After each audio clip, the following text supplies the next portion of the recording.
hari ini gue mau cerita 3 poin dulu sebagai pembukaan. Ya, ini 3 poin yang tidak berhubungan dengan teknis, tapi lebih kepada non teknis. Tapi sebelum 3 poin itu, gue mau update info dulu. Bulan ini ada bonansa teman-teman ya. Bonansa 50% dimaksimalkan ya untuk yang menguber startup Amsterdam. Detailnya bagaimana nanti tunggu agensi update. Harusnya semua produk ya, FYP ya. Manfaatkan di bulan Agustus ini, teman-teman ya. Oke? Nanti ada kayak cashback dan sebagainya menyusul, tunggu agensi update-nya, flyer keluar. Oke, gue mau cerita hari ini mengenai tiga faktor non teknis yang cukup penting yang bisa menunjang kesuksesan kita di bisnis prudensial. Ya, haleluya, amin. Yang pertama,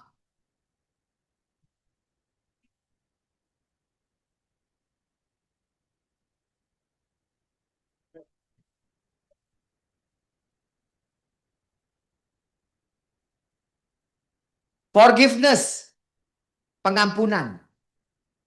Kan gue bicara non teknis, ya. Kalau nanya teknis nanti. Di bisnis ini penting.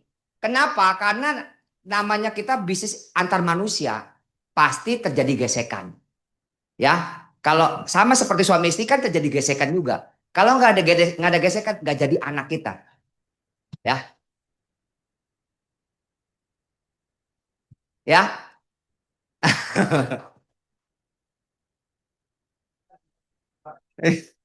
ya. Hubungan agent sama leader, leader sama upline leader itu bisa pasang surut, bisa naik turun, bisa kesel, pasti kesel, ya kan? Nggak mungkin semuanya berjalan smooth. Tapi bagaimana kita bisa belajar mengampuni?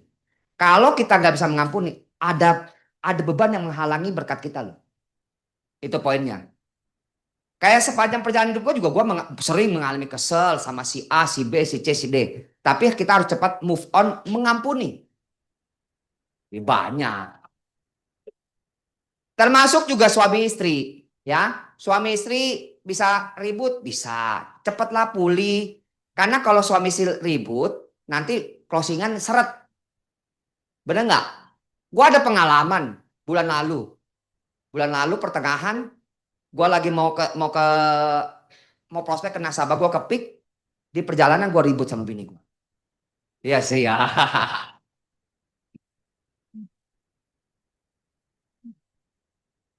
Ya,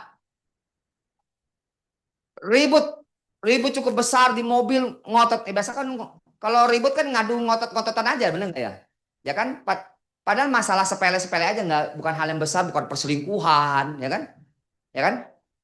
Ribut sampai di depan rumah nasabahnya pun, ya, depan rumah nasabahnya masih ribut, ya kan? Udah selesai, kita masuk, kita itu gue sebenarnya udah yakin ini bakal closing si nasabah ini, ya.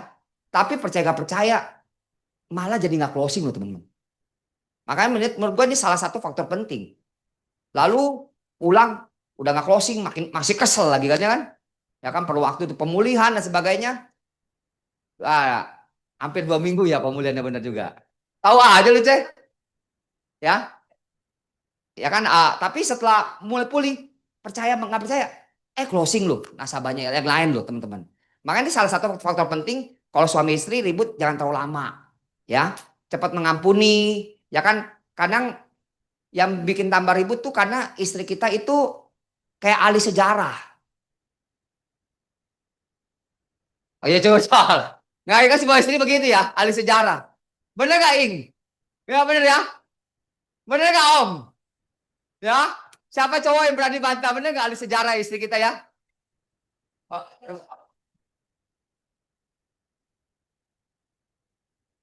ya? Iya, ini forgiveness, forgiveness. Awas lah. Istri itu ahli sejarah. Kalau ribut cerita lama-lama keluar semua, bener nggak ya kan? Tapi kita harus, ke cowok tuh harus ahli matematika. Ya udah kelar belum lu? Udah selesai. A B B. Benar nggak? Jangan diungkit-ungkit lagi. Tapi luar biasanya, istri kita itu bukan hanya ahli sejarah. tapi dia adalah leher kita. Suami itu kepala, bener nggak? Tapi suami bisa gerak, kepala bisa gerak nggak kalau tanpa leher? Wah, tepuk tangan dong buat para istri. Ya,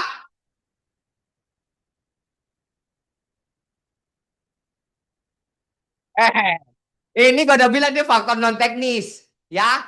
Suami istri rukun-rukun supaya diberkati, supaya kita bisa promosi AB bisa sama-sama ke Amsterdam. Itu poinnya. Ribut itu biasa, ya. Termasuk gue berbicara secara umum ya. Kadang gue juga mereview, ya. Kalau misalkan kayak rezeki gue kok agak seret ya. Kita coba cross check. Ada nggak dalam hati kita yang kita masih kesal sama orang lain yang di luar bisnis puden? Coba lo orang perhatiin. Ini nilai-nilai kehidupan. Ini yang tahu hanya kita diri sendiri. Mungkin dulu-dulu kita ada kesal sama misalkan sama PDP. Anggap PDP bukan orang pruden. Mungkin kehidupan yang lampau, di bisnis yang lampau. Itu kalau nggak diberesin ya. Percaya nggak percaya itu menghalangi berkat kita loh. Ya kan kita merasa kita udah kerja keras. Udah all out. Tok, tapi kok hasilnya segitu-segitu aja. Deh, ini serius ini Ping, ini serius. Forgiveness. Ya teman-teman boleh coba review. Ini bukannya maksudnya menggurui, tapi juga buat gua juga. Banyak orang bilang begini. Ini dari pengalaman gua yang mengatasi, menghandle nasabah yang klaim kanker ya. Orang kena kanker, umumnya bukan suatu hal yang pasti ya, umumnya ada unsur kepahitan dalam hidupnya. Percaya nggak percaya? Gue udah survei beberapa nasabah gue yang kena kanker. Ketika ngobrol lebih dalam, ada kepahitan sama suaminya. Ya, bye-bye Nob, jangan disimpan ya Nob.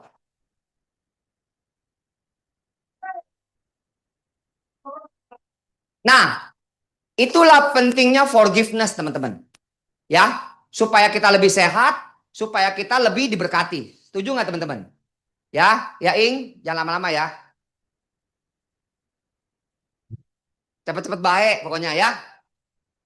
Itu poin utama pertama yang bisa melancarkan rezeki kita di bisnis prudensial selain faktor teknis.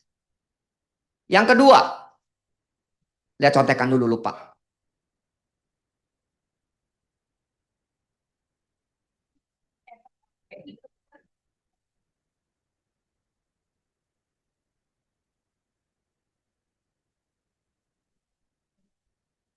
Value and integrity. Bahasa Inggris dikit dong.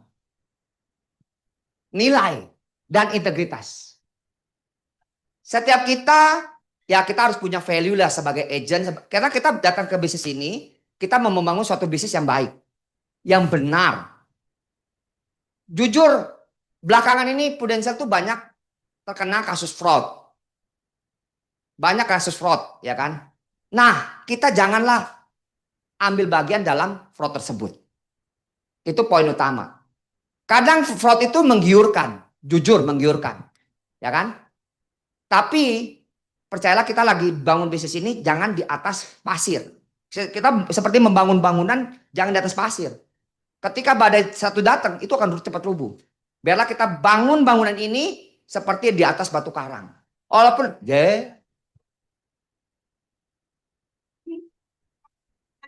ini beda, batu karang. Ya, walaupun pelan, pelan, pelan, tapi pasti teman-teman. Karena gue udah lihat beberapa kayak ada oknum lah ya kan, yang melakukan banyak cara yang kurang benar, emang cepat dia naik, suatu saat dia cepat turun. Tapi yang punya value dan leader-leader punya value dan integritas tinggi, dia pelan-pelan tapi pasti terus menanjak. Ini yang kita mau bangun teman-teman, ya kan? Di mana kita ada di perusahaan ini yang sudah luar biasa memberikan kita berkat, ya kan? Ya kan kita dapat revenue cukup besar di sini. Kita juga harus memberkati perusahaan ini. Ya kan kita harus menjaga perusahaan ini. Makanya gue dorong setiap kita punya value lah. Jangan terlibat, jangan melakukan fraud dan juga jangan terlibat dalam komplotan fraud juga, teman-teman. Ya, biarlah kita diberkati dengan benar. Ada gua satu quote dari PDP Sisilia. Oh iya silakan. Dia kalau ngomong nggak berhenti-berhenti. PDP Sisilia sering ngomong begini. Jangan kita mengira berkat yang ternyata akan mendatangkan yang akan mendatangkan kutuk bagi kita. Kita mungkin kita melakukan yang nggak baik ya, seolah-olah kita dapat berkat besar. Tapi ternyata berkat itu suatu saat akan menjadi kutuk buat kita. Itu pesan-pesan dari seorang pendeta Sisil. Tepuk tangan dong Sisil. Itu gua cukup. Apakah gua sudah benar? Belum benar-benar banget. Ya kan kita juga kadang-kadang ada ya, kadang juga nakal-nakal dikit ya, tapi dikurangin nakalnya. Khususnya yang ke soal tanda tangan nasabah. Hati-hati ya, soal tanda tangan nasabah. Hari ini kita hubungan sama nasabah baik, dia nggak perkarain. Kalau hubungan tiba-tiba suatu saat nggak baik, bisa jadi masalah besar. Berujung terminasi, teman-teman. Itu dianggap pidana, teman-teman. Ya, sebisa mungkin tidak meniru tanda tangan nasabah. Ya, sebisa mungkin ya. Karena hati-hati banyak sekali kasus yang diterminate karena tanda tangan nasabah. Lalu pita. Dan pesan gua, ketika terjadi clash sama nasabah, kemungkinan kan bisa nggak terjadi clash sama nasabah? Bisa, ya kan? Udahlah kita sebagai agent, sebagai leader, down to earth, minta maaf aja lah. Iya dong, kayak biar keren dikit. Ada angpau nggak nih ya? Ya, ya. Kita kalau udah lagi clash, udah lu jangan ngadu ngotot. Kalau ngadu ngotot, ujung akhirnya lu pasti kalah. Dia tuntut, lapor ke Prudential, udah pasti lu terminate. Mendingan minta maaf, di bawah tanah istilahnya. Udah gue minta maaf supaya jangan diperbesar masalahnya. Ya, kendalikan emosinya, jangan ngadu ngotot, teman-teman ya. Kalau sampai terjadi clash sama nasabah. Gue juga pernah maki-maki nasabah sampai berhari-hari. Udah gue minta maaf aja. Kalau dalam hati gue pengen, kalau berantem juga kalah sih gue. Paling gue bawa sendoro badan gede dah. Sun, bantuin gue Sun. Ya. Nah, tapi itu pelajaran kita. Semoga kita tidak mengalami clash sama nasabah. Tapi kemungkinan clash sama nasabah itu besar. Beberapa di awal tahun ini aja ada beberapa leader yang diterminate gara-gara pelaporan nasabah. Kalau nasabah udah nggak suka sama kita, dicari-cari kesalahan itu. Sekali masuk laporan, selesailah, udahlah. Siapapun susah bela, teman-teman. Paham ya teman-teman ya? Yang ketiga, lupa kan gue? Oh, gaya hidup, lifestyle ya lupa. Iya, lifestyle.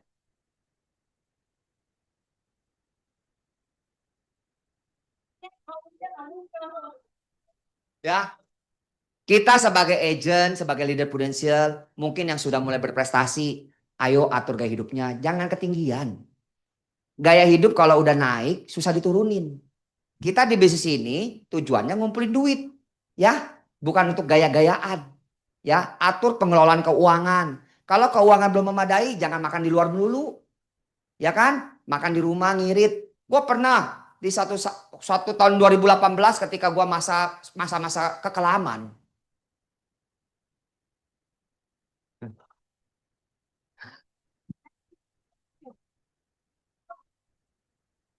Di masa kekelaman, dia lu ngapain di videoin? Ya, di masa kekelaman ketika gue banyak utang, apa yang gue lakukan? Gue bilang, yang biasa gue kasih bini gue sekian juta per bulan, ya, gue potong setengah. Bini gue atur dengan ketat makanan dan sebagainya. Dan saat-saat itu beberapa bulan tidak pernah menyentuh namanya mall. Karena benar-benar cut cost teman-teman. Yang penting di mindset gue harus secepatnya lunasin utang gue dulu. Ya, ketika utang udah lunas, gue mau ngapain buat tenang. Gue inget tahun itu gue ada perjalanan ke PCC atau kemana. Bini gue cuman gue beliin tas Coach 1 juta rupiah pada saat itu. Yang lain pada kalau di FOI pada bawa koper dan sebagainya, gila. Bini gue cuma tenteng satu tas Coach. Ya paling nggak ada oleh-oleh lah ya, 1 jutaan. Nggak ada sama sekali. Dan gue ingat suatu ketika Bu Lili ngomong, Cong, beliin kali bini lu LV, lu jangan pelit amat ya sama bini lu. Dalam arti emang gue pelit sih. Kan? Tapi gue bilang, akan indah pada waktunya Bu. Ya kan? Saat itu gue tahan, gue udah bilang sama bini gue, belum waktunya beli. Lunas utang, baru kita beli. Ya, mau LV berapa banyak? Satu aja, satu aja, satu aja. Satu aja. Nanya doang, boleh kan? Tapi kita tegesin satu aja. Nanya boleh dong, ya kan? Itu yang benar-benar kita atur. Karena banyak sekali leader prudensial yang udah baru start club, double start club, wih shoppingnya gila-gilaan, gaya hidupnya naik, petantang petenteng. Ujung-ujungnya terlibat pinjol. Bahkan top leader nasional pun ada yang terlibat pinjol. Ya kan? Ujung akhirnya banyak yang terhilang dari bisnis ini. Karena udah dia nggak bisa mengatur keuangan. Income naik, belum tentu tabungan naik. Setuju nggak teman-teman? Ingat, kita harus atur gaya hidup. Ya, kalau ada utang-utang beresin dulu, kurangin yang nggak perlu. Belanja-belanja, makan-makan yang kita bisa irit dulu. Dulu aja gua jalan-jalan cuman ke Pantai Mutiara. Tahu nggak Pantai Mutiara? Kenapa ke sana? Dulu ada itu tuh yang nyabu sialan lu. Atau mau buang abu? Enggak. Itu mah di Dadap. Dulu di Pantai Mutiara tuh ada itu. Ada kayak pantai-pantaian. Dulu. Sekarang udah nggak ada. Ya udah banjir. Udah kena. Ya udah rob kan. Dulu kan ada pantai. Ada pasir putih kan. Di situ cuman beli teh botol sama ciki buat anak. Saking iritnya teman-teman.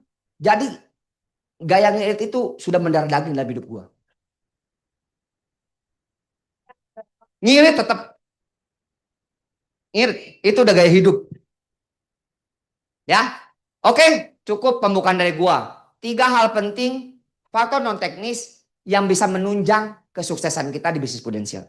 Ya, forgiveness, kita mungkin kesal sama perusahaan, kok Pruden kayaknya bocengli lah dan sebagainya. Main klobek-klobek gua aja, bocengli lah. Gua juga pernah ngalamin klobek.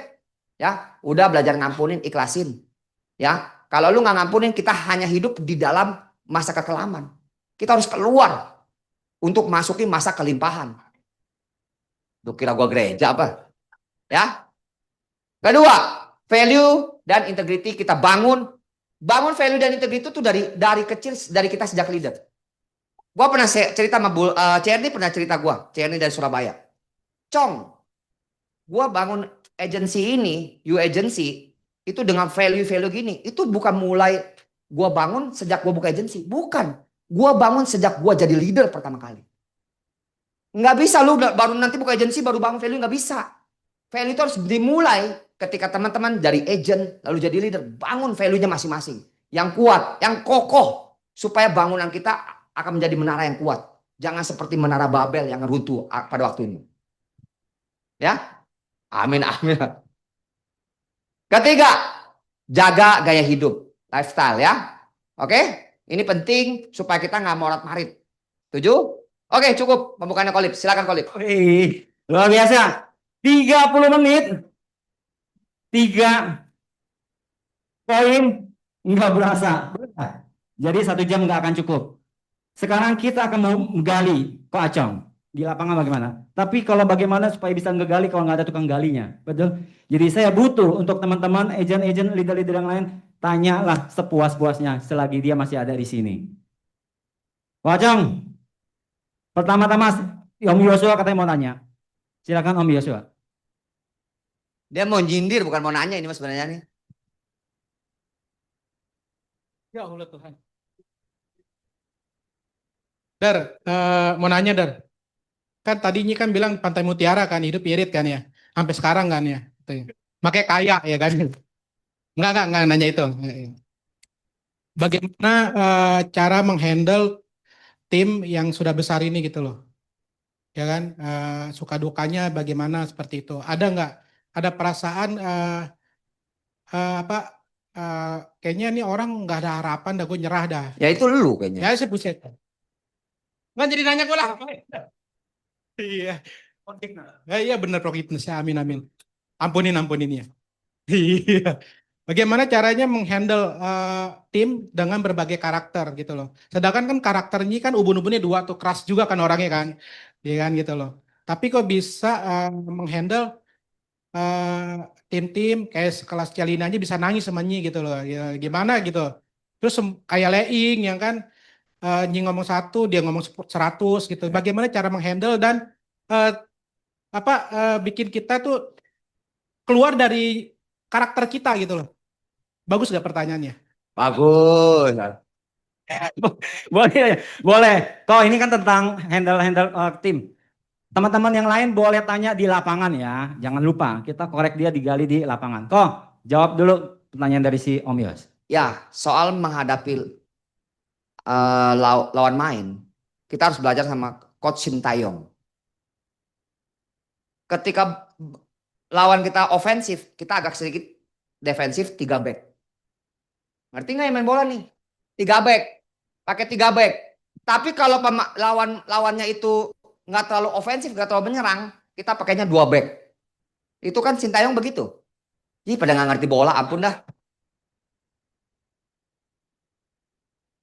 Jadi perlakuan kita berbeda. Contoh, menghadapi Leing yang banyak bacot, kita dengerin aja dulu, udah ngomong apa, udah selesai belum? Ya kan? Jangan dipotong dulu, udah dengerin. Kadang kan manusia tuh sebenarnya nggak butuh arahan, cuma butuh didengar.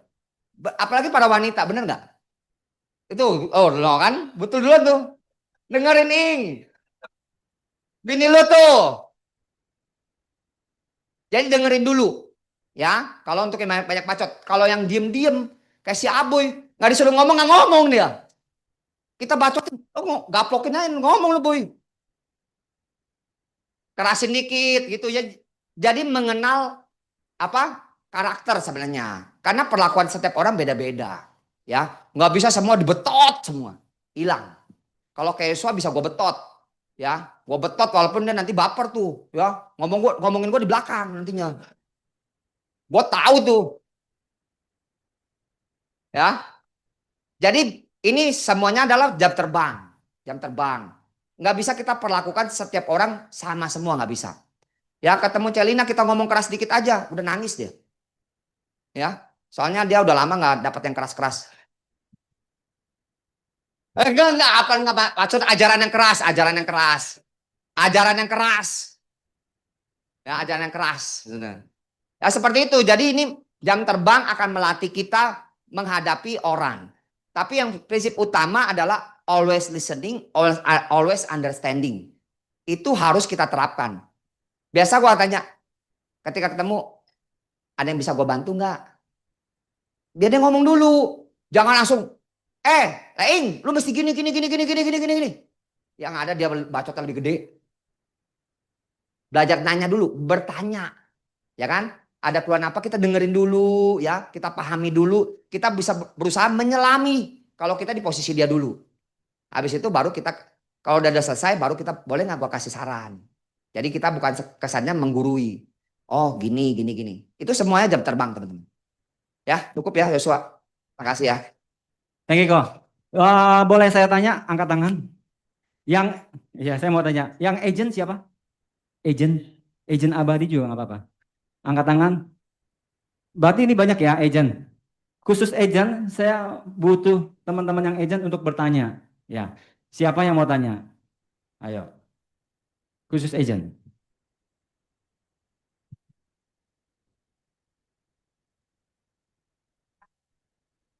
Cong, tanya ya Cong. Dulu gue masih awal-awal sering berdiskusi, Ciela. Diskusi.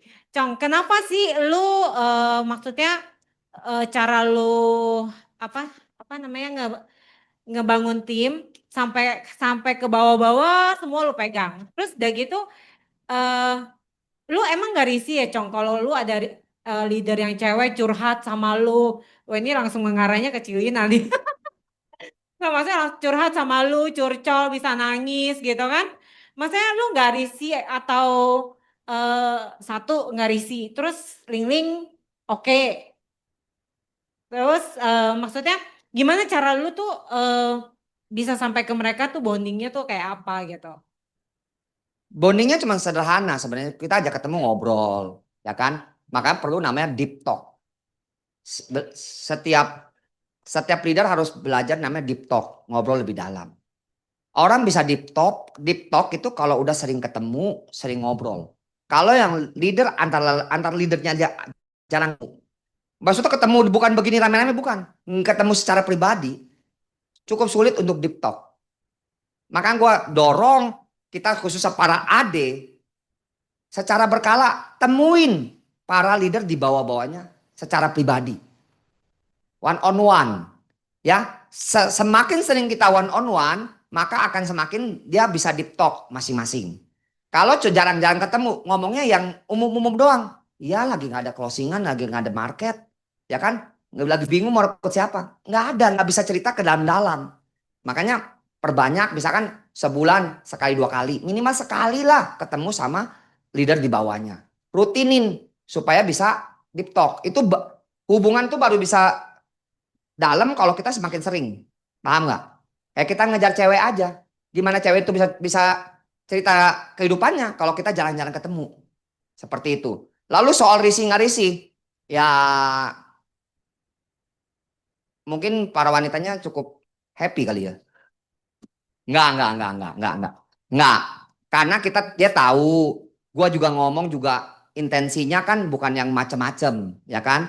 Kadang gua juga bawa istri gua kok, ya kan? Kalau bisa, kalau nggak bisa juga istri gua tahu semua gerak-geriknya. Cuma yang sering dikeluhkan sama istri gua adalah gua nggak tahu isi ceritanya, ya kan? Ya gua bilang kan ini kan apa sih mulai sih? Kan ini kan privacy ya kan? Nggak semua hal harus gua ceritakan pada istri gua. Gua harus udah itu ribut lagi tuh. Oh, mak gua lu ya, nggak mau cerita ya. Gua taunya ada orang lain ya. Gini. Gua kan harus menjaga privacy. Ketika orang berbicara sama gua harus jaga. Tapi kalau udah jadi rahasia umum ya baru gua cerita. Seperti itu. Ya udah rahasia umum, bener nggak? Udah pada tahu semua ya udah artinya udah ada yang tahu gitu. Jadi ya ketemu lawan jenis kan yang penting kan kita di tempat umum. Jangan di itu apa? Si Arci sering kemana tuh, Ci? Uyo, apa? Oyo. Si Arci tuh sering ke Oyo tuh. Di Oyo. Hotel esek-esek tuh yang murah-murah 200.000. Ada yang cuma berapa jam doang tuh. Si Arci sering cerita tuh. Ya selama di tempat umum ya kan kita ketemu nggak apa-apa. Jangan yang tempat yang sepi, private seperti itu. Ya kalau bisa sebisa mungkin sebenarnya bawa pasangan. Sebenarnya bawa pasangan itu lebih baik. Jauh lebih baik. Makanya bisnis ini kalau jalanin berdua itu jauh lebih baik. Dibanding hanya jalan sendiri. Oke? Paham ya? Terima kasih Pimping. Oke. Kok ada yang tanya kok? Kok bagaimana tentang menjual proses penjualan yang benar, yang memiliki nilai itu dan integritas? Bagaimana cara menjual yang seperti yang tadi poin 2? Terus kedua, bedanya apa kok ketika Koko awal jalanin cara jual sama sekarang yang Koko sudah ada nilai-nilai tadi itu? Ada gak perbedaan? Cara menjual yang bervalue adalah kita kan paling utama gini, tanya riwayat penyakitnya. Ya kan banyak sering kita hanya demi closing issue kita tidak tanya riwayat penyakitnya. Apalagi kalau asuransi kesehatan, riwayat apapun mendingan lu declare dah. Lu tahu asuransi kesehatan ketat banget, ya kan investigasi mau di mana-mana juga ketahuan. Tanya aja riwayat penyakitnya. Kalau udah tanya riwayat penyakitnya biasanya gua samperin rumah sakitnya atau minta ke rumah sakitnya tuh resume medisnya. Kadang nasabah cuma bilang, gue lagi itu kecapean doang masuk UGD. Tahu-taunya GERD, ya kan? Kadang itu suka berbeda loh. Oke, gue cuma catat. Oke, lu di rumah sakit Mandaya ya? Kapan kurang lebih? Oke, gue coba ke Mandaya minta resume medisnya. Jadi kita declare penyakit-penyakitnya sesuai dengan resume medis. Itu sih yang untuk menjaga kita punya value supaya kita enak makan, enak tidur. Gitu Kolib. Jawab ya. Lalu apa bedanya dulu sama sekarang ya? Kalau dulu itu kan kita lebih kita harus bangun brandingnya dulu, ya kan? Brandingnya kita sebagai agent yang bagus, agent yang sustain, itu harus kita bangun dari awal, ya. Tapi kalau sekarang kan orang udah tahu eksistensi gua, pasti jauh lebih mudah. Makanya teman-teman yang udah agent lama, nggak usah khawatir kehabisan market. Justru kita akan lebih mudah selling sebenarnya, karena orang udah makin trust sama kita. Kita udah eksisten, udah sustain, nggak pindah-pindah ke tempat lain dan sebagainya.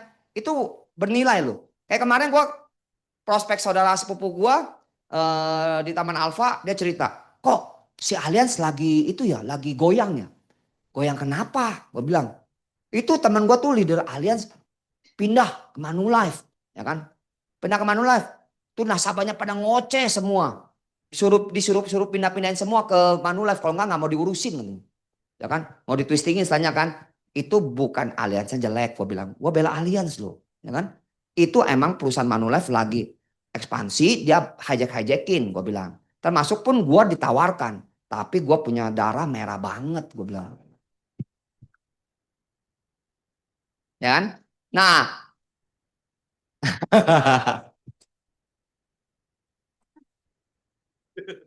bener juga ya. Ya, tapi yang pindah-pindah itu nasabah pada komplain. Nah, karena yang pindah itu, lihat berapa tahun lagi dia akan pindah lagi. Makanya sekarang tuh nasabah pinter. Dia mau cari agent leader yang berprestasi, yang sustain di satu perusahaan. Karena dia mau yakinin sampai seumur hidup dia, nah agent itu bisa melayani dia.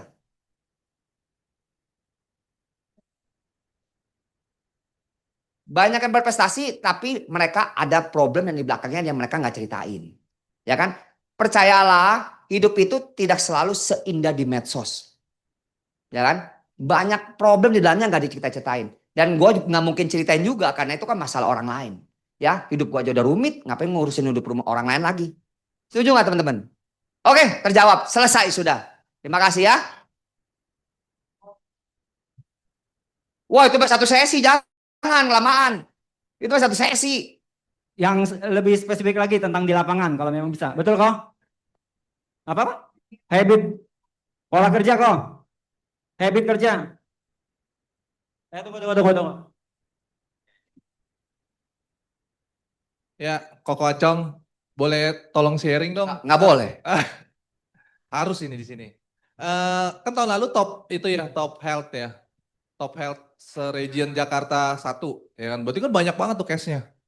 Dan kayaknya nih Acong setiap tahun gue lihat case penjualannya itu cukup banyak. Nah ini kan berarti artinya kerjanya, aktivitasnya cukup banyak nih. Nah boleh gak sharing Cong? Ya buat kita-kita, apalagi agent baru gitu ya. Pertama mungkin bagaimana lu dapetin marketnya itu dari mana, bagaimana lu buka marketnya. Ya kan? Terus bagaimana lu bisa masuk ke market itu, terus kerjanya gimana gitu, polanya. Sampai lu kemarin aja sampai dapet top health itu kan banyak banget berarti case-nya tuh. Gitu.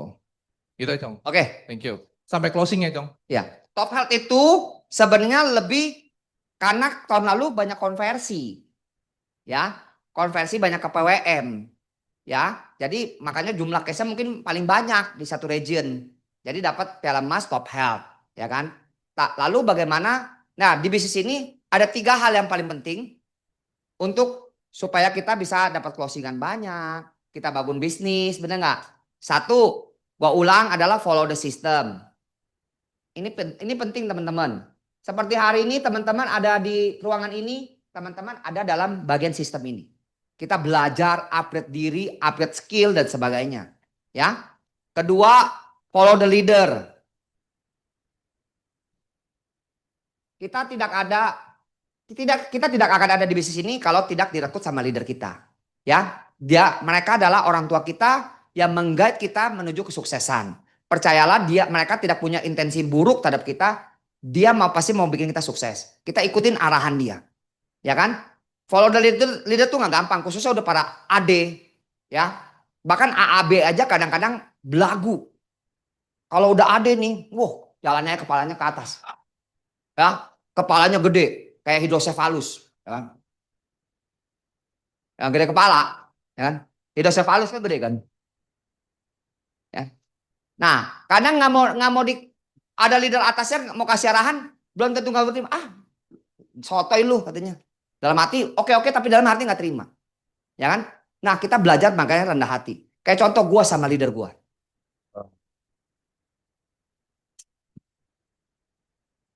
Kalau gua sama leader gua punya komitmen pribadi. Oh, gua udah bilang ada komitmen pribadi. Ketika kita berbeda pendapat, apapun yang diputuskan sama leader gua ngikut. Berbeda pendapat tuh biasa, pasti terjadi. Iya, TV 65 in jangan lupa. 65 kalau tadi mau 75 tapi kegedean kan 75.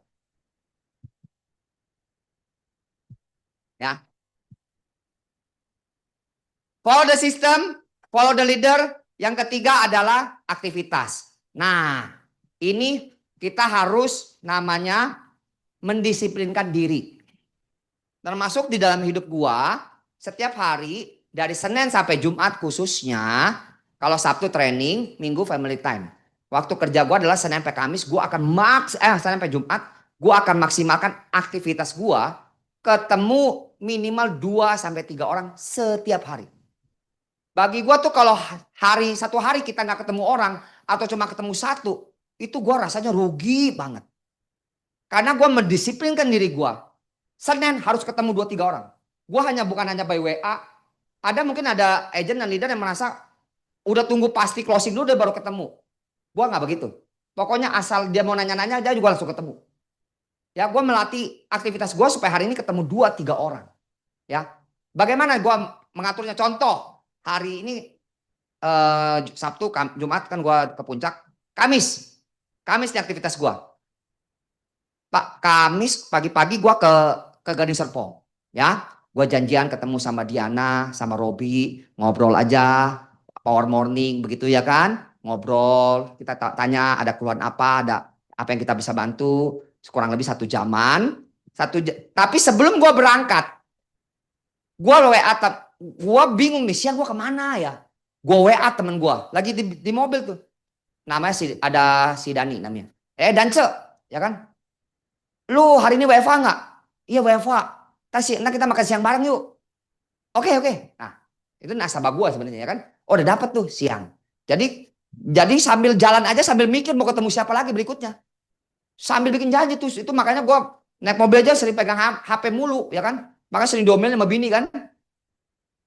Udah itu balik. Gua balik dari Gading Serpong, gua balik rumah dulu ganti motor. Gua mau ke TA naik motor.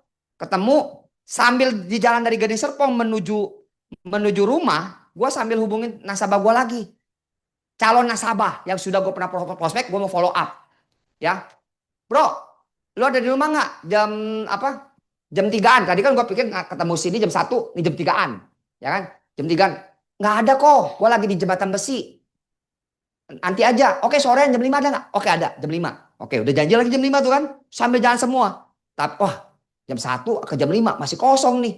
Gue inget, Celina waktu itu kemarin mau ketemu gue. Gue bilang, ya ini minta makan kalau gue main sama Celina mah ya. Lumayan ya kan. Kita harus hemat. Benar nggak Gi? Ya. Telepon, gue ada waktu kosong jam 3 nih. Mau nggak? Oke. Ya oke. Di Citraland. Oke. Tuh sambil jalan aja sambil gue bikin janji setiap hari. Ya kan? Udah ke TA. Gue prospek to future. Lalu ketemu Celina di Citraland. Ya, ketemu Citraland, tapi sebelum ketemu gue balik ke rumah dulu. Ya, gua kasih oleh-oleh buat Celina, roti. Ya, paling nggak gue kasih oleh-oleh lu, bener nggak? Iya, dari orang sih itu rotinya. Paling nggak kita berbagi berkat. Lu mesti lihat ngaisim. Ya. Ya kan? Apa? Ketemu Celina, habis itu kelar langsung ke jembatan besi itu. Ketemu sebentar, udah pulang. Gua ada bikin janji sebelumnya jam 7:30 di Kopi Aming di Taman Ratu. Tapi dia mundurin jam 7:45 katanya. Wah, ini baru jam 5, 7:45. Mau kemana nih? Kayaknya sayang begitu, masih kosong gitu. Gua WA itu sepupu gua. Waktu itu ada dia tanya-tanya komplain soal ini naik premi nih gini nih. Naiknya banyak banget dan sebagainya. Gua tanya aja, "Vi, lu di rumah nggak?" Lah sambil di motor, gue minggir dulu bentar. Vi, lu di rumah nggak? Oke, sambil di motor sambil lihat, udah jawab belum? Udah jawab belum ya? Udah jawab belum? Oh, oke, ada kok. Oke, gue jadi nggak balik rumah, langsung ke Taman Alfa Indah. Ya kan? Akhirnya closing tuh. Dia PWM buat istrinya lagi ya kan, 14 juta setengah premi setahun kan. Habis itu pulang ke Kopi Aming. Bayangin satu hari itu ada berapa aktivitas gua? 6. Gading Serpong, Taman Anggrek, Citraland, Jembatan Besi, Taman Alfa Indah, lalu Kopi Aming. Makanya kenapa gue banyak naik motor begitu, nguber. Kalau naik mobil mah nggak ke Uber, bener nggak? Gue banyak naik motor begitu, nguber biar cepet gitu. Nah itu yang gue bangun habit itu. Apakah ini khusus Kamis doang? Kalau gue mau mundurin hari Rabunya juga sama. Ada padat 4 atau 5. Itu yang biasa gue bangun, itu menjadi habit teman-teman. Jadi ketika kosong itu rasanya rugi. Jadi otaknya mikir terus mau ketemu siapa ya. Nah selama kita otaknya mikir, nanti ada aja ada ilham. Celing, celing, celing. Bener nggak? Kalau Leing, kalau otaknya mikir, dia keluarnya Miyabi, ya kan? Miyabi, Maria Ozawa, orangnya sama itu, Ing. Ya maksudnya begitu ya. Selama kita mikir, kita walaupun kadang bingung mau ketemu siapa, otaknya jangan didiemin, mikir. Ketika mikir, nanti dia gerak-gerak cari HP, siapa. Ingat, Ing, cari kontak list link. Jangan lu lihat reels yang gimana-gimana tuh, jangan. Ntar otaknya ngeres, ya kan? Hah? Oh, cek IG, aman gue mah. Oke, seperti itu teman-teman. Ketika kita otaknya mikir, nanti ada aja yang bisa ditemuin. Terjawab ya, Kolip. Lu jangan makan gaji buta lu, Kolip. Lagi keluar dia. Lagi keluar. Tadi kayaknya ada 3 dia, Kang. Udah ya. aktivitas. Lanjut. Siapa yang mau tanya lagi?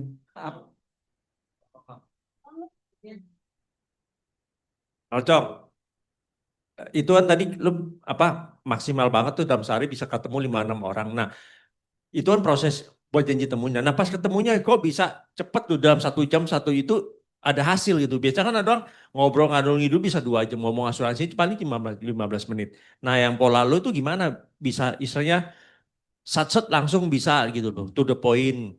Apa sih pas ketemu yang lu sampein gitu loh. Oke, thank you. Sebelum ketemu gue udah tahu nih lawan mainnya bagaimana. Dia mau gaya apa, gue hadapin.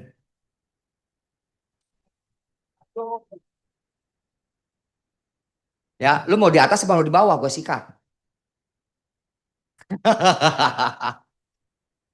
Enggak, kan contoh kayak Taman Anggrek, ya kan? Itu udah nasabah gue. Gue udah sambil di jalan sambil ngecek polisi dia. Wih, ini dia punya dulu perwarisan udah 5 tahun. Udah selesai bayar. Wah, udah siapin. Bisa tawarin lagi nggak? Siapin lagi. Gua pulang ke rumah itu gue siapin ilustrasi dulu. Pro Future sama PCA. Udah gue jadi udah siap. Jadi ketika ketemu di Taman Anggrek, ngobrol 15 menit. Bro, gue mau update info ya polis lu ya. Lu polis udah selesai nih. Yang perwarisan. Saatnya lu nambah proteksi income. Gue tawarin lu PCA. Gue kayaknya mau nambah UP aja. Udah siap nih, tenang aja nih. Udah siap. Jadi nggak ngitung-ngitung lagi, udah siap. Udah siap kan? Nah, Pro Future. Seperti itu. Jadi sebelum ketemu kita udah tahu apa yang kita mau hadapin dulu. Contoh ketemu Celina, gue tahu nih mau ngomongin apa nih. 1 jam aja, jangan lama-lama. Takutnya dia naksir sama gue. Ya seperti itu. Jadi sebelum itu udah ada mikir dulu, udah fact finding dulu. Jadi apa yang kita perlu siapin. Seperti itu biasanya begitu. Tapi kalau yang belum tahu apa-apa ya ngobrol aja dulu. Ngobrol, kalau ngobrol hanya cuma pendekatan, gue maksimalnya 1 jam aja. Jangan habis waktu. Cuma ngobrol sampai 3 jam. Apalagi kalau ketemu calon nasabah Leing itu bisa dari pagi sampai sore lu ngomong mulu. Ya, pokoknya di cut 1 jam seperti itu. Itu kok kayaknya. Kamsia kok. Kok. Oke kok. Oke, ini minta ya. Oh, Cong, mau nanya dong flashback dikit. Apa yang dulu Ko Erison bilang sampai Koko mau... Tanya orangnya aja langsung. Enggak dong, maksudnya gini, kan setiap orang memberikan bisnis prudensial bagus, tapi keputusan apa yang sampai Koko ke sini? Sedikit aja. Terus yang kedua, cara leadershipnya? Apakah Koko Koirisan mengajarkan atau Koko membuat pola sendiri leadership Koko? Gitu. Kalau soal leadership ya Edison pasti jauh lebih hebat. Dia kan makanya punya 12 modul leadership ya. Dia mau ngajarin kita tiap bulan tuh. Ya, tiap bulan 12 modul leadership ya. Nanti dijadwalin ya. Ya, Agustus ini ya. Dia ada 12 modul leadership yang belum pernah diceritain kan. Dia cuma cerita sama ke gua. Nah, nanti kita jadwalin ya, setuju ya? 12 modul leadership ya. Pokoknya setiap bulan satu aja. Pokoknya, dateng dong, ya. Oke, itu nanti dia yang jelasin leadershipnya, ya. Kalau apa yang ngeklik ya kan, emang udah jodohnya kali ya teman-teman ya kan. Kalau pernah dengar itu serinya panjang itu, kalau berceritain satu sesi sampai akhirnya gua join, ya. Nantilah tunggu gua sesi berikutnya. Iya. Kalau leadership nanti si Edison ada 12 modul kayak murid Tuhan Yesus. Harrison setuju ya kok? Buat kami ya. Ada lagi? Kok Pendi? Kan banyak agent-agent yang mungkin berapa bulan nggak closing, sempat mau nyerah gitu kan. Lo ada tips gak biar mereka tuh tetap kuat gimana, biar closing gimana gitu. Biar bisa closing atau nggak closing itu bukan karena kita, itu mah tergantung ridho ilahi. Kita kan bukan dewa, ya kan? Tapi apa yang kita bisa lakukan? Poinnya benar nggak? Usaha apa yang kita lakukan? Biasanya gua ajak ketemu. Makanya gua tuh lebih suka adalah personal touch, ketemu, ngobrol. Coba, ya lu ajak Feni dong makan-makan. Ya kan? Ketika gitu gua ketemu aja ngobrol, makan, coba biopi ulang lagi dia. Ya ingetin lagi kenapa why prudensialnya, kenapa kita masih jalan pruden. Kita coba. Mungkin dia belum mau jalan juga nggak apa-apa. Mungkin nanti berapa bulan lagi tiba-tiba keingetan dia, ajak lagi ketemu dia. Sampai mungkin di titik dia benar-benar nggak mau jalanin, ya udah keep in touch saja. Makanya kita nggak boleh ngarepin 1-2 agent aja. Kita harus bermain hukum bilangan banyak. Kalau kita cuma punya rekrut 1-2 agent, kita stres. Rasanya susah banget sih bangun tim, bener nggak? Si agent itu ya harus dibantu leader. Agent itu bener. Kalau masih agent itu benar-benar butuh bantuan leader. Makanya kita leader ada guide-nya, mendorong kita, ayo datang ke sistem, ya kan? Tapi sebelum mendorong dia datang ke sistem, kita harus perkuat dulu why prudentialnya. Tugas leader memperkuat beliefnya untuk jalanin bisnis prudensial itu kan BOP, benar nggak? Ketika dia klik, gue mau coba jalanin, ayo begini, ikuti sistem yuk, datang ke kantor yuk, ya belajar.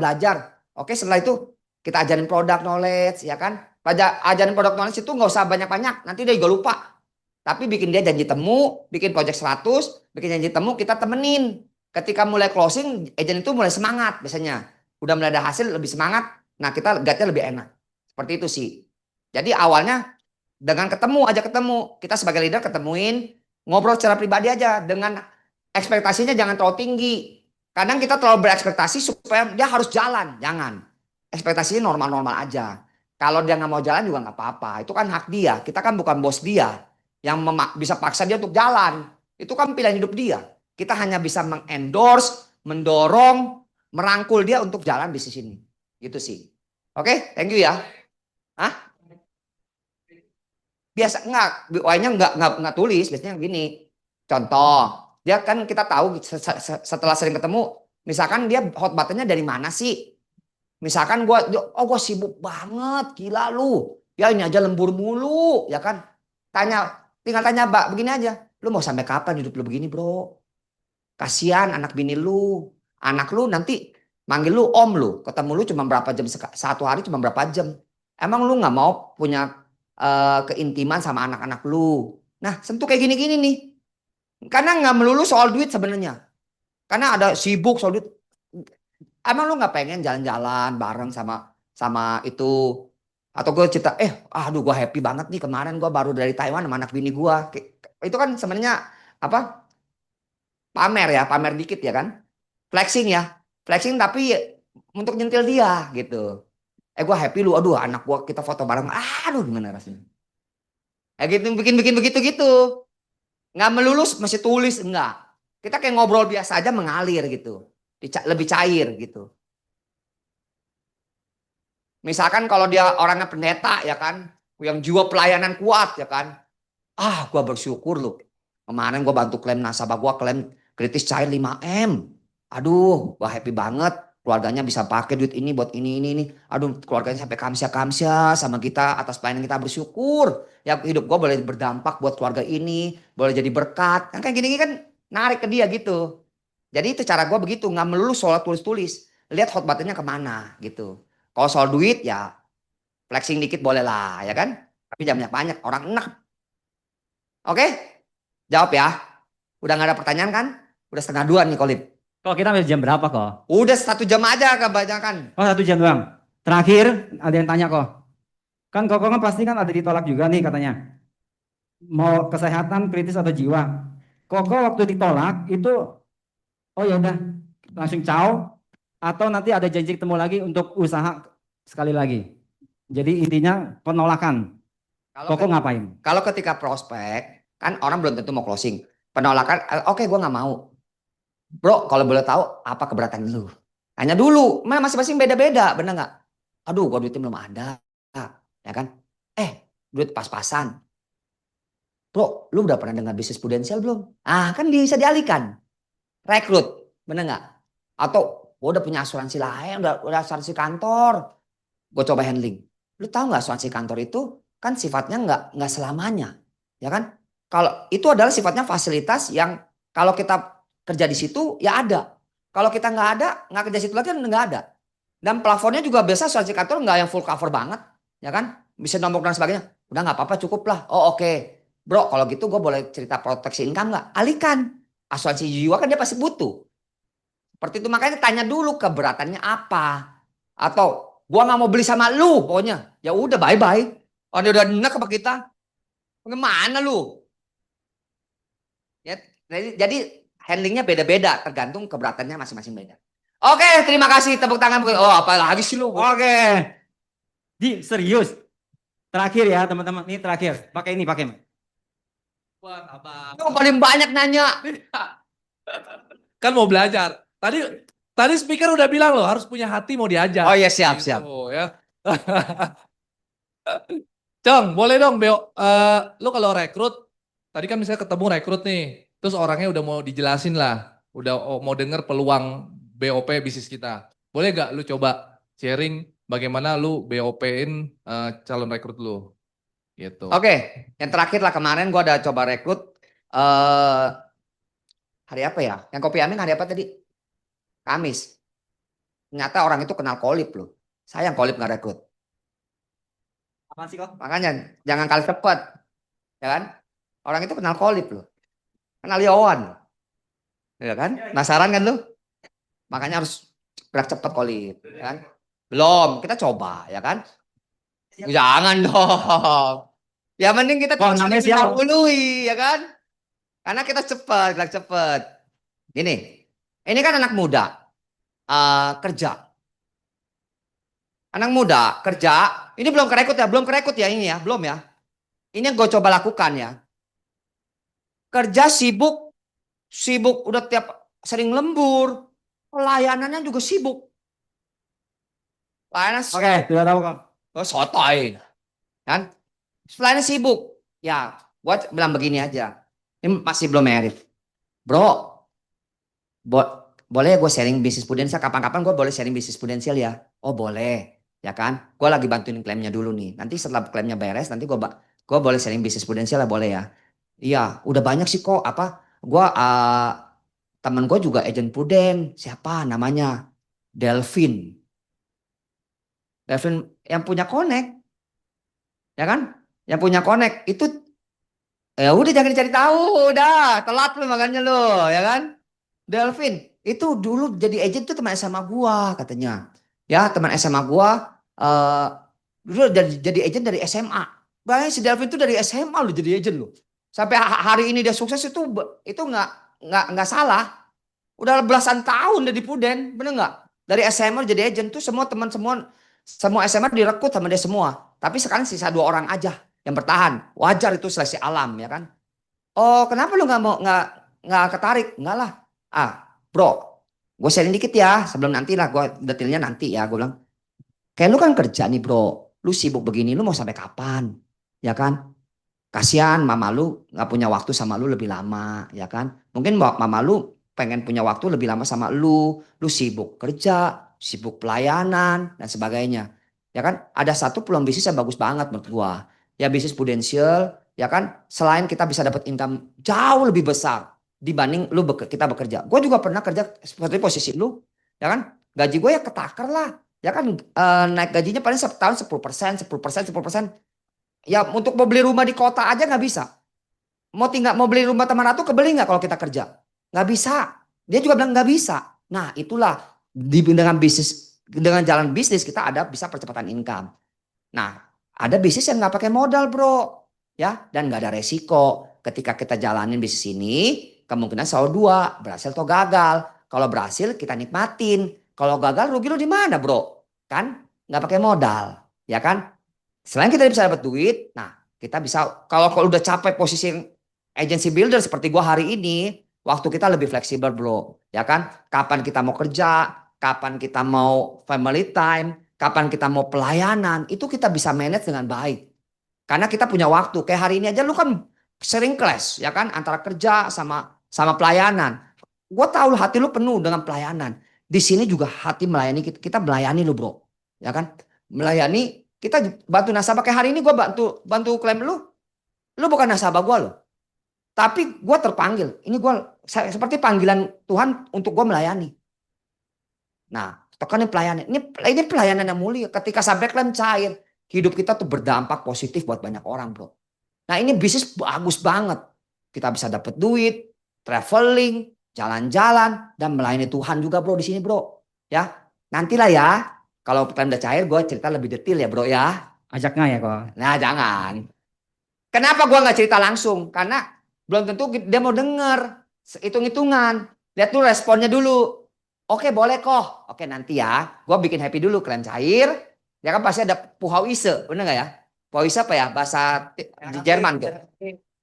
Enak hati ya kan? Dia pasti mau denger, minimal dengerin. Ya kita tabur aja. Berhasil kerekut atau enggak kita nggak tahu. Benar nggak? Kadang yang kita tabur nggak menuaikan hasil. Tapi yang kita tidak tabur, kita tuai loh. Sering nggak gitu? Kita fokus aja dengan bagian kita. Jangan berkecil hati ketika rekrut atau prospek.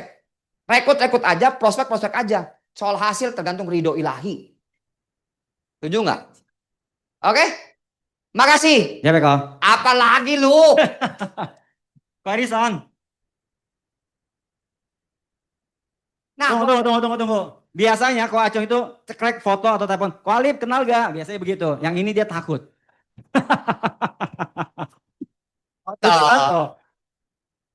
Ko Harrison, boleh satu lagi atau udah cut? udah cukup. Kan follow the leader. Cukup. Ayo nanti sih nih. Biasa gua akan jelasin jenjang karir. Kayak biasa kan. Udah kayak begitu aja nggak usah. Kamu jenjang karir. Hah? Kebanyakan ini. Pala lu 5 menit. 5 menit mah lu sama Desi.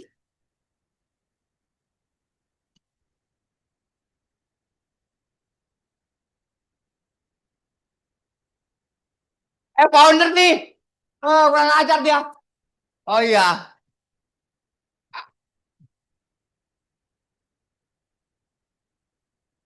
Bro. Ya kan? Contoh lah, ini kalau kita udah BOP nih, kita ngomong hitung-hitungan ya. Hitung-hitungan. Ya. Kita misalkan closing 1 juta per bulan. 12 juta per tahun. Kita tuh dapat komisi 2 tahun, Bro. Ya.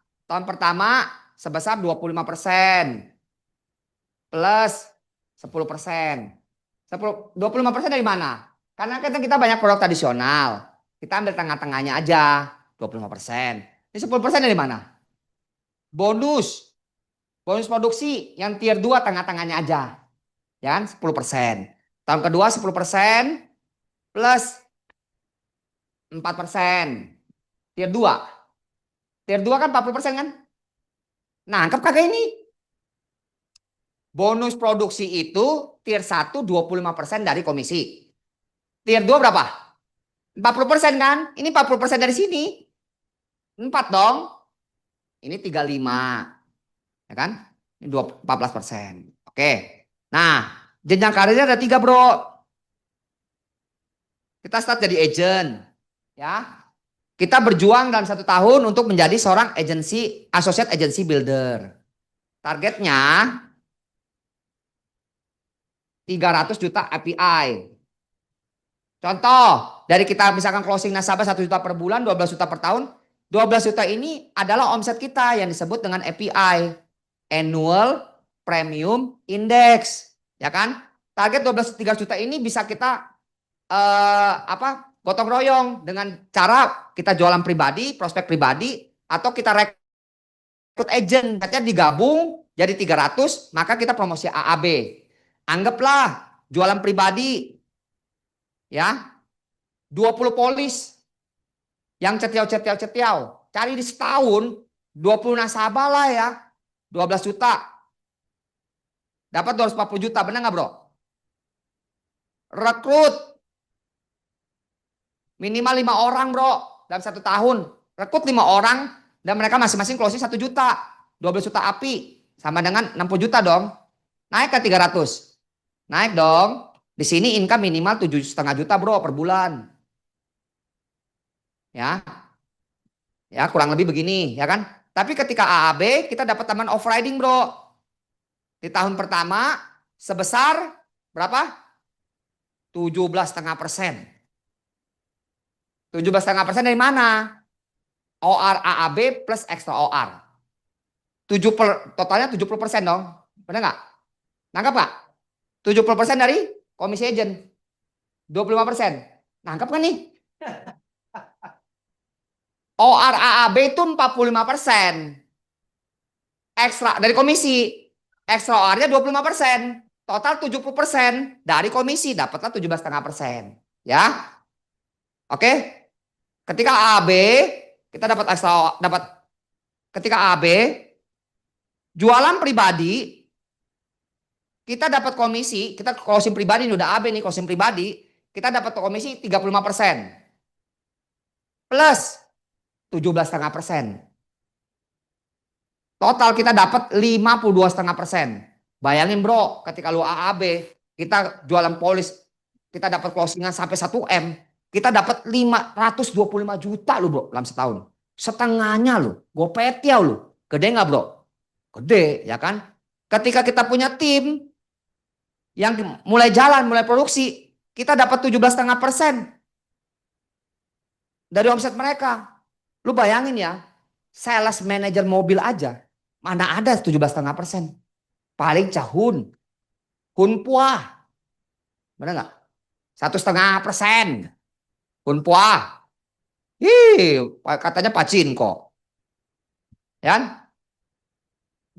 Oke, dari AAB tahun depan kita berjuang menjadi agency builder dalam setahun. Targetnya 3 kali lipat, bro. 900 juta. Caranya gimana? Lakukan pola yang sama aja secara konsisten, bro. Konsisten aja, ya kan? Jualan pribadi, 20 nasabah, yang cetew dalam setahun, 240 juta. Rekrut 5 orang yang baru. Masing-masing closing cetiau 60 juta. Ya. Lalu dari 5 rekrutan yang di tahun pertama, gue orangnya nggak muluk-muluk bro. 3 orang gue anggap gugur. Cengli ya, 3 orang gugur ya. Tapi 2 orang bertahan menjadi AAB, ngikutin jejak kita. AAB kan masing-masing omset 300. Benar nggak? Kali 2, 600. Total 900 naik nggak bro? Naik dong. Ketika lu AB, income lu kurang lebih 30 juta sebulan. Nah, lu bayangin bro, lu lihat ada percepatan income lu. Setahun 7,5, lalu berikutnya jadi 30 juta. Di sini menjanjikan percepatan. Ya kan? Makanya nanti sampai dalam 4 tahun kita berpotensi income di atas 100 juta per bulan. Ketika lu jadi AB, OR lu naik. Jadi berapa? Jadi berapa? 25%. Karena 100% dari komisi agent. Paham nggak? Ya. Ketika lu jadi AB, jualan pribadi, komisi itu adalah 35% tahun pertama ya bro. Kita ngomong 30 tahun pertama ya. 35% plus 25% sama dengan 60%. Bayangin lu bro, kalau udah AB lu dapat omset pribadi 1M, lakpetiau 50 juta sebulan mau cari dari mana bro? Ini gede banget gue bilang bro, ya kan? Lalu dari tim kita yang produksi, kita dapat sesuai komisi dia 25% dari omset mereka. Ih ngeri lu bro. Makanya gue bilang ini percepatan income-nya benar-benar terjadi. Ini baru 2 tahun. Nah habis itu gue masuk ke Promise Land tuh. Kalau tergantung, lihat dulu responnya, mau dengerin nggak? Kalau nggak mau dengerin cukup sampai sini aja. Kalau nggak mau udah puyeng, ya udah percaya gue aja di 4 tahun 100 juta. Ya karena ngelihat angka begini nggak semua orang konsen. Lu jangan lu ngomong terus dia kagak ngedengerin, dia puyeng. Perhatiin responnya dia bagaimana. Lihat dulu lawan bicaranya, ya kan? Kalau dia perhatiin, kok bisa ya? Kalau dia ada responnya, gila. Nah ada responnya, boleh nggak gue lanjutin? Ini nggak boleh udah. Baru the promise land tuh yang biasa gue sharing. Kalau enggak udah sampai sini aja cukup. Nah sampai sini aja udah juga lu lupa besok-besok. Seperti itu, paling nggak ada bayangan, ada percepatan income nih bro di sini. Bisnis ini gede banget. Seperti itu. Oke? Udah jangan nanya lagi lu. Cukup ya? Wah, cukup, Vi. Teman-teman terakhir, apakah sales klinik ini berguna? Bermanfaat? Perlu gak ada lagi? Ada lagi. Oke, kalau gitu nanti akan dimasukin ke sistem. Oke, Rison. Minggu depan kocong lagi. Nggak, ada 12 modul leadership, lo orang belum tahu ya. Oke, teman-teman, beri tepuk tangan buat Ko Acong yang sudah bagi ilmu. Terima kasih, sampai jumpa ketemu lagi di minggu depan jam 10. Thank you.